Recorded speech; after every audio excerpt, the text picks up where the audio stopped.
Thanks for joining us. I'm Megan Roberts. Burgundy Diamond Mines is pausing open pit operations at the Akati mine in the Northwest Territories and laying off several hundred employees and contractors.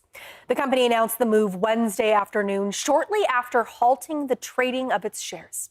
Sydney Cohen has been following the story. She joins us now live with more. So, Sydney, what can you tell us about these layoffs so far? Well, Burgundy isn't saying a whole lot right now. The company released a brief written statement at 3 p.m. shortly after requesting a halt in trading on the Australian Securities Exchange.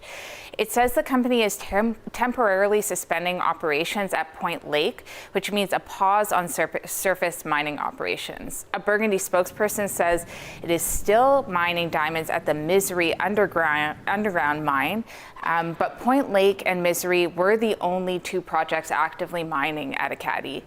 Burgundy says global diamond prices are down right now, and the Point Lake project is proving to be, quote, sub-economic.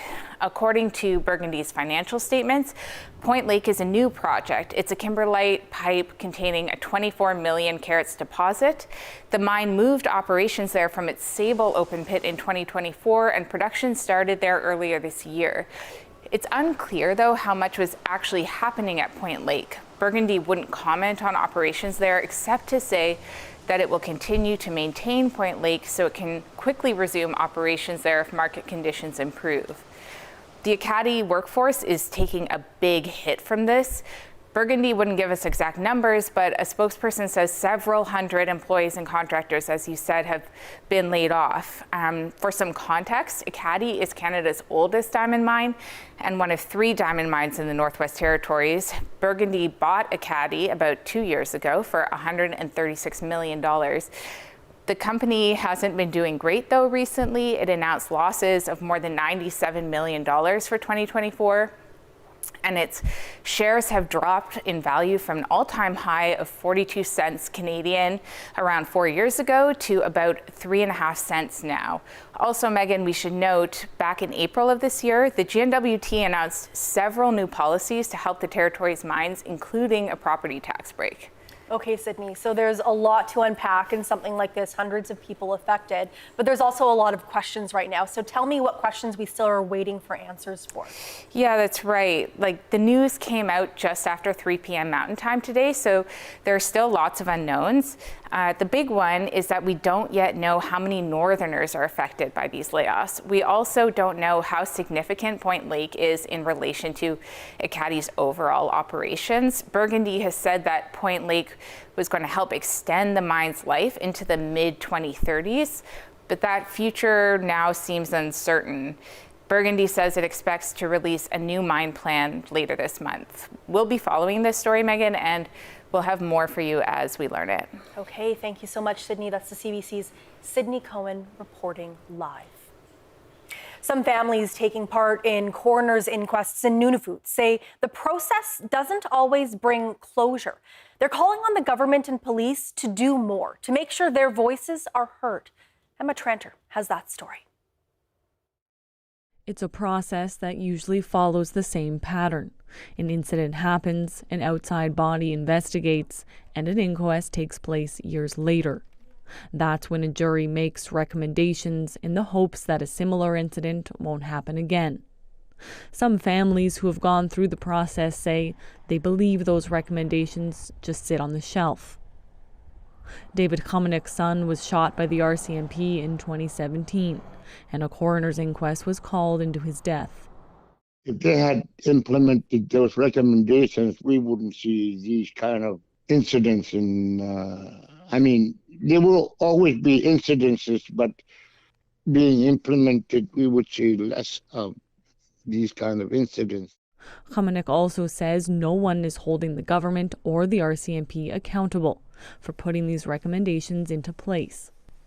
The Nunavut RCMP says they're working to fix that. The first thing that jumps out to me is that if families feel that way, then that just signals to me that we need to do a better job of updating the public. The same recommendations have been repeatedly made at inquests over the last 10 years, including more culturally relevant training for RCMP officers, more mental health help for Nunavummiut, and better relationships between the RCMP and Inuit. The RCMP says it's now tracking those recommendations and working with the Nunavut government to do the same. Emma Tranter, CBC News, Yellowknife. Nunavut's chief public health officer says a months-long outbreak of whooping cough is still going on in Iqaluit. The Department of Health is asking Iqaluit residents who believe they have symptoms to call a clinic for assessment or to call their local health center if they're living outside the city. Whooping cough symptoms include trouble breathing, a cough lasting more than a week, and a cough followed by a whoop sound. The department says vaccines can help prevent the illness, and hand washing, not sharing food or utensils, and wearing a mask can help prevent it from spreading. A team of 2 from the Transportation Safety Board of Canada continue to investigate a fatal helicopter crash near Betchikol and WT. The helicopter went down near the community on Monday around noon. It was registered to Great Slave Helicopters. The only person on board, the pilot, died. Investigators arrived at the scene on Tuesday and have been gathering data and statements from eyewitnesses. We look at 3 major areas. We look at the people involved, we look at the aircraft, and we look at the environment, not just only the weather, but also the operational environment. And it's really a process of elimination where, while analyzing this data, we either determine it was contributory to the occurrence or not. And so through a process of an elimination, the areas that are of concern to us or the safety issues start to emerge from that data collection. Lee says the Transportation Safety Board works closely with aviation companies and Transport Canada.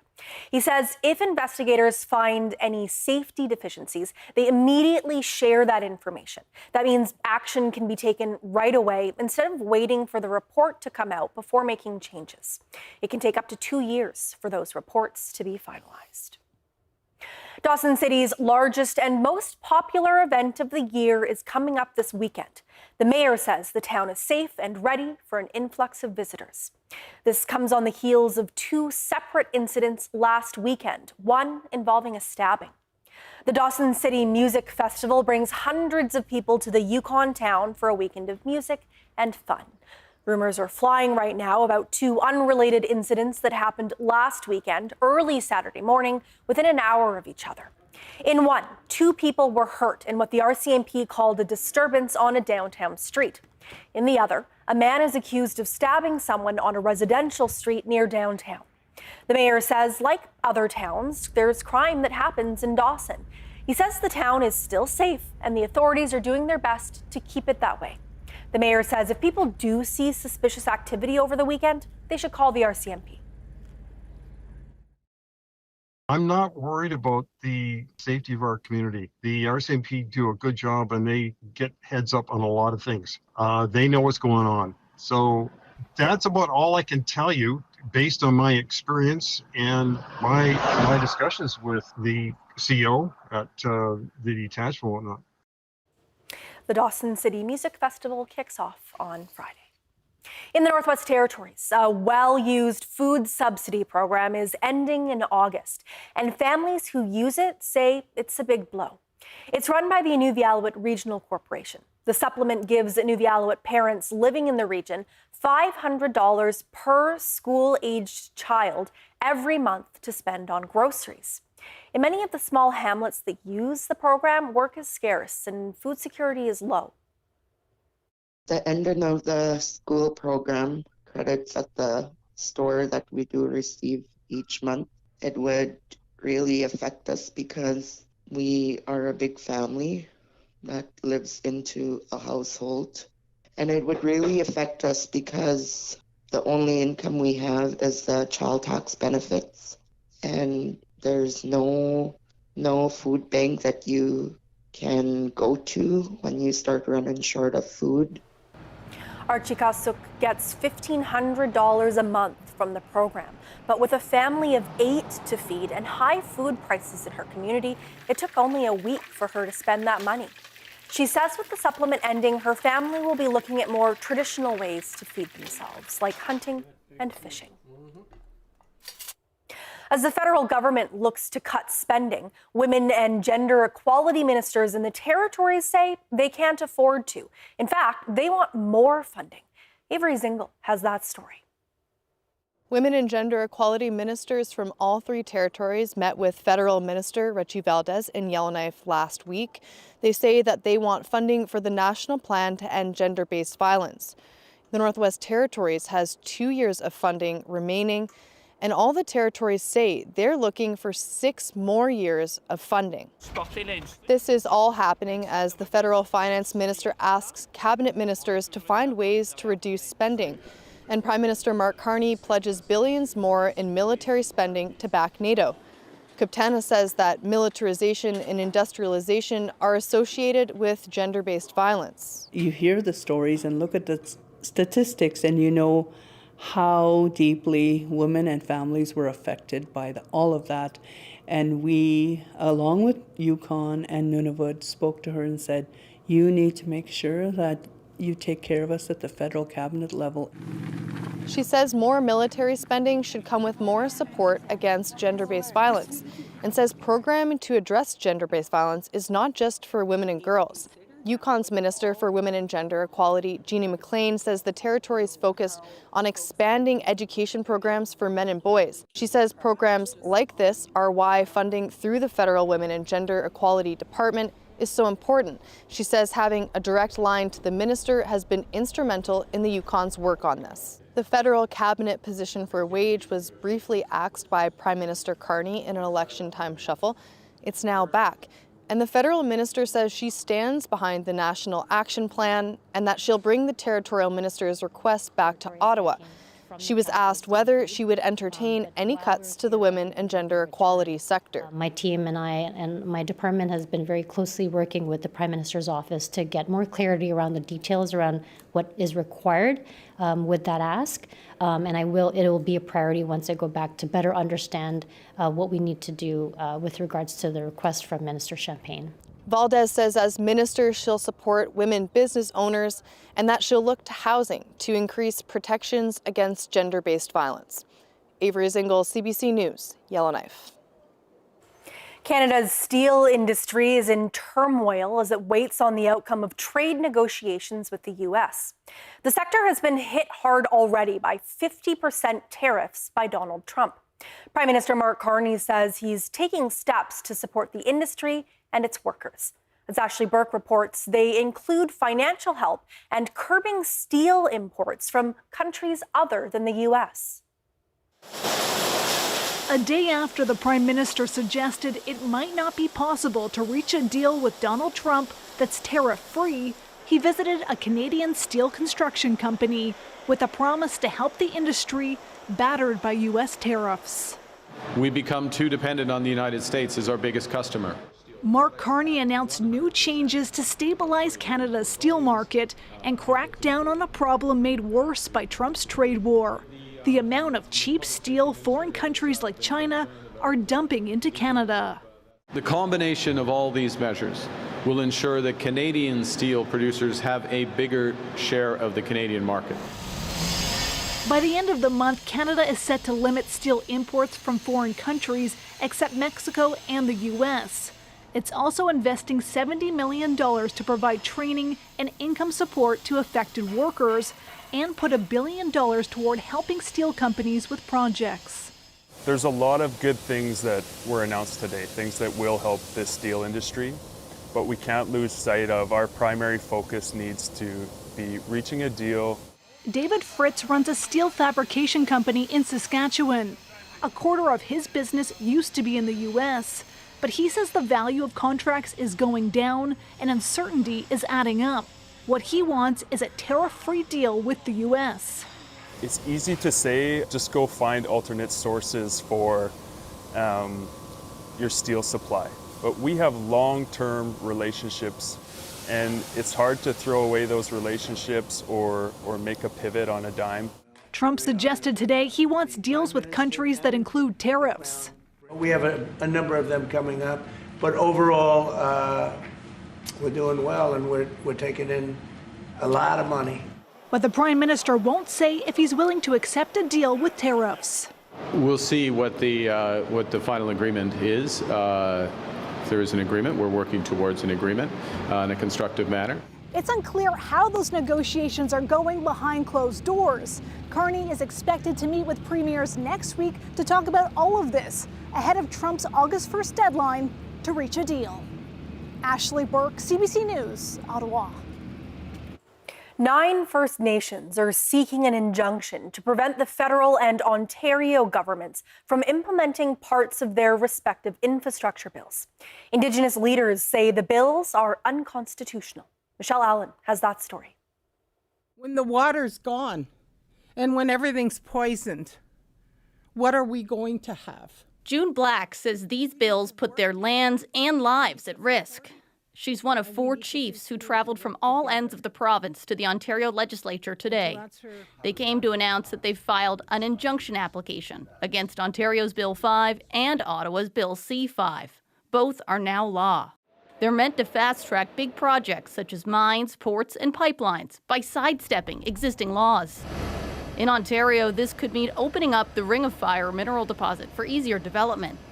The governments say they need these new laws to speed up development and counteract the effects of Trump's tariffs. Bill 5! The laws have been criticized by First Nations and environmental groups. They say it gives the governments absolute power to bypass laws meant to protect the environment and regulatory processes, and skip consultations with First Nations. The bill and the law, as it now is enabling legislation. The first thing it enables is consultations.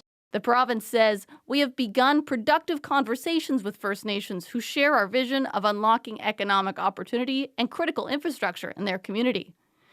But the chiefs are skeptical. We are interested in development that is done the right way.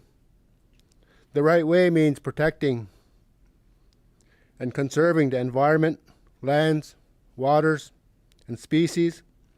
The right way also means full participation in decision-making of First Nations. The chiefs say their goal is to stop this bill at any cost. And if their request for an injunction isn't successful, they say they'll find other ways to fight back outside the courtroom. Michelle Allen, CBC News, Toronto. Tomorrow on Northbeat, we'll bring you more on Yukon Energy's attempt to relicense the Whitehorse Dam. The corporation is hoping for a 20-year license from the Yukon Water Board, but one committee in Marsh Lake near Whitehorse says 2 decades is too long. The South McClintock and Army Beach Water Committees say mismanagement led to intense flooding back in 2021. The CBC's Virginie Ann will have more on why they say they've lost trust in Yukon Energy. That's tomorrow.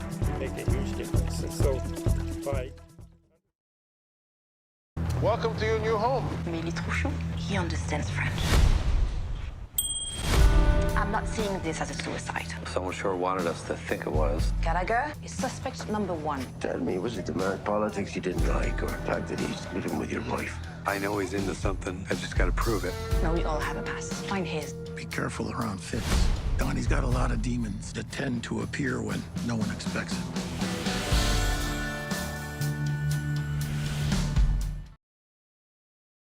Being there means being here. Russian forces, they want it badly. It's just a fraction of the mess here in Port-au-Basque. To witness, to listen, to share. I'm so I do worry about them. Adrian Arsenault reports on CBC News. Stream free. You lied to me. You played me like I was one of your marks. I could be on the other side of the world right now. You've gone soft. You need to be focused on the long game. Who has more fun than us? Everybody. The only person you can count on is you, yourself, alone. What's it like working and living on a ranch? The only way to survive is to have passion and perseverance. And in my day, we called that true grit. Priced beef now available at Garland Foods. If he wants a war, he's got one. I wanted to make dinner for you on Saturday. Are you as good in the kitchen as you are on the dance floor? It doesn't mean living like you're running out of time. It means living in a place of hope.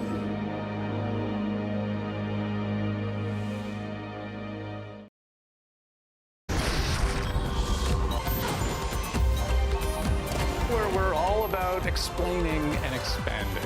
Stream anytime, CBC News. Our family is about to do something we've never done before. Leave the store while we go to India. Looks like you're not going back.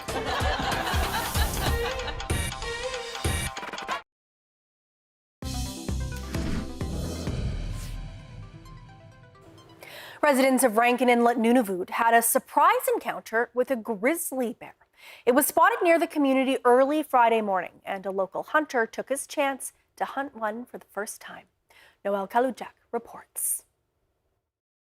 I thought someone else was going to catch it. Kobe Connolly, a Rankin Inlet hunter, says he was excited for the chance to hunt his first grizzly bear, an unusual sight in the community after one was spotted near there early Friday morning. Went back up the road and there was maybe like 4 ATVs already chasing it or more. And then I went on a trail and they went on a rough area and it was just me and the bear. And then shot it a couple times. Connolly said he plans to turn the hide into a rug. It was like kind of a stealthy one.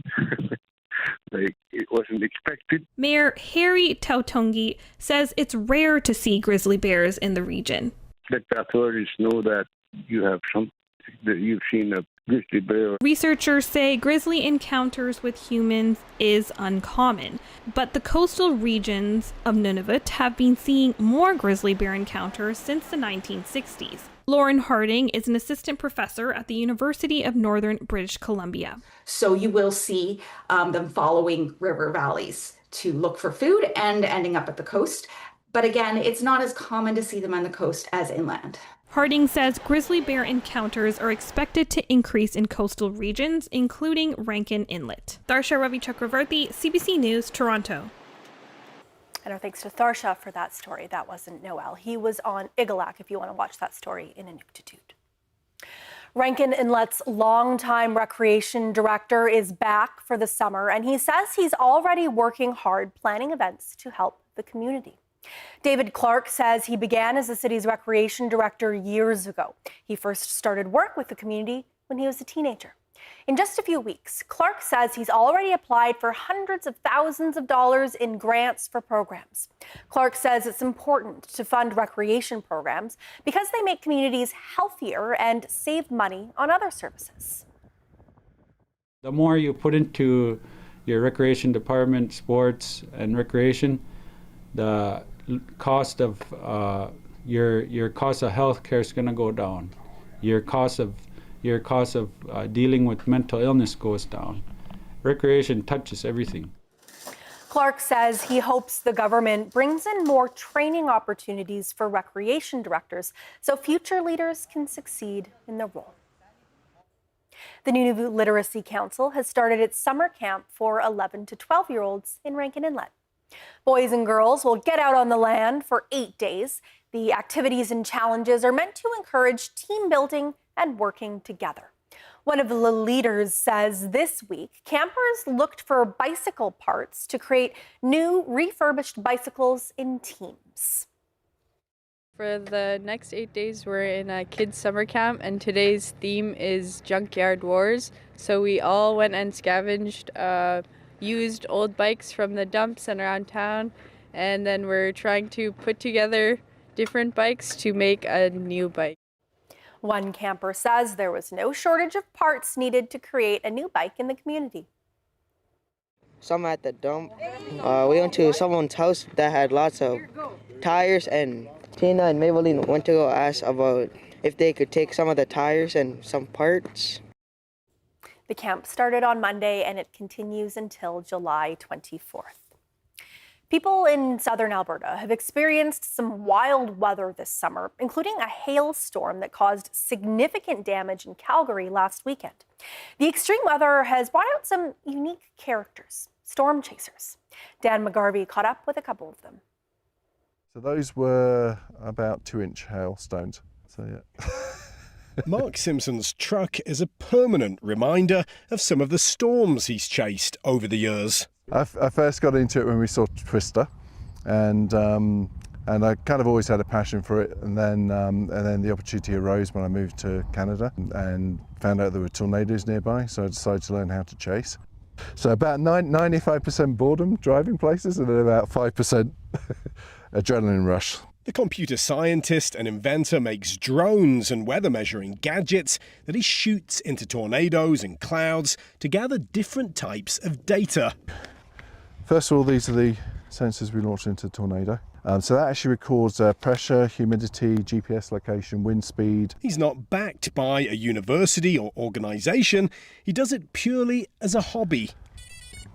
This one as well. So there's that green. So that's hail right there. So you don't want to get too close to that. While Simpson chases for serious science, Matt Melnick does it to find the perfect photograph. He says there's one main prize storm chasers usually have in mind. Well, everyone wants a tornado. That's the ultimate goal. But this one was the Canada Day Old Didsbury tornado that touched down in 2023 and EF4. So that was, for me, it's a once in a lifetime. The last time a tornado this strong touchdown in Alberta was the 1987 tornado in Edmonton. But he says it's a pastime that can be dangerous, even deadly, for people who aren't prepared. You need to, do a lot of research, do a lot of homework. Don't just go out there by yourself and think that you're going to be okay, because there's a lot of planning that goes into this. You need to understand meteorology. You need to know how to read the clouds. You don't want to drive directly underneath a wall cloud, because that's where the tornado is going to come. But yeah, there's definitely a risk involved, and there are some storms in Alberta that you need to be very, very cautious about.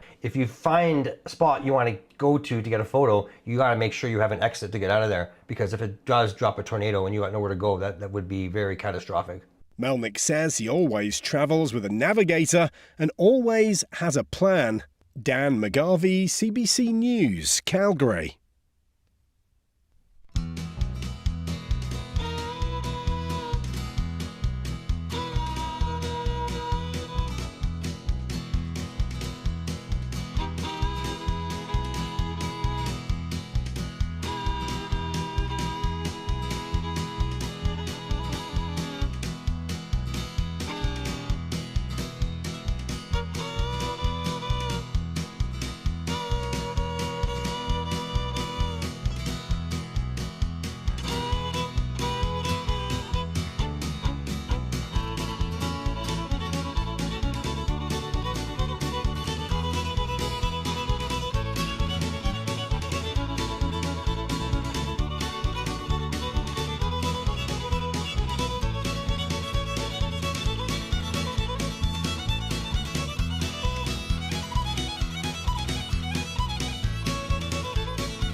And that is Northbeat for tonight. For news anytime, go to cbc.ca/north. Thank you for watching. I'm Megan Roberts. Have a good night